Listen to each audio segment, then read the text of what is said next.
Caribbean সাগর ও পূর্ব প্রশান্ত মহাসাগরে যুক্তরাষ্ট্রের মাদক বিরোধী অভিযানে গত 4 মাসে অন্তত 126 জন নিহত হয়েছেন। যুক্তরাষ্ট্রের সেনাবাহিনীর দক্ষিণাঞ্চলীয় কমান্ড 26 জানুয়ারি এক বিবৃতিতে এ তথ্য জানিয়েছে।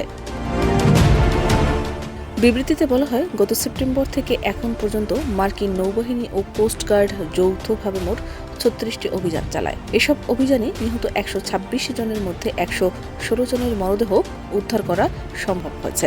বাকি 10 জনের মরদেহ সাগরে তলিয়ে গেছে বলে ধারণা করা হচ্ছে। তবে কর্তৃপক্ষ জানিয়েছে, তারা সবাই অভিযানের সময় প্রাণ হারিয়েছেন।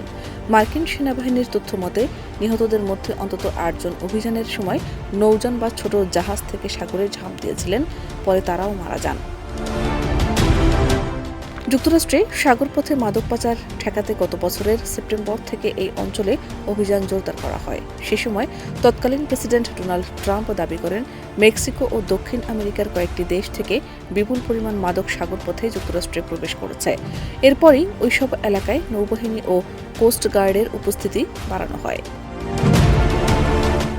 অভিযানের অংশ হিসেবে যুক্তরাষ্ট্র, মেক্সিকো, ভেনেজুয়েলা, কলম্বিয়া ও ব্রাজিল সহ কয়েকটি দেশের বিরুদ্ধে মাদক পাচারে জড়িত থাকার অভিযোগ তোলে। তবে সমালোচকরা বলছেন, যুক্তরাষ্ট্রে ফেন্টানিল সহ ভয়াবহ মাদক সমস্যার বড় অংশ স্থলপথে সীমান্ত দিয়ে আসে, যা সাগরকেন্দ্রিক অভিযানে পুরোপুরি প্রতিফলিত হচ্ছে না। শাহনাজ পারভীন, দেশ রূপান্তর।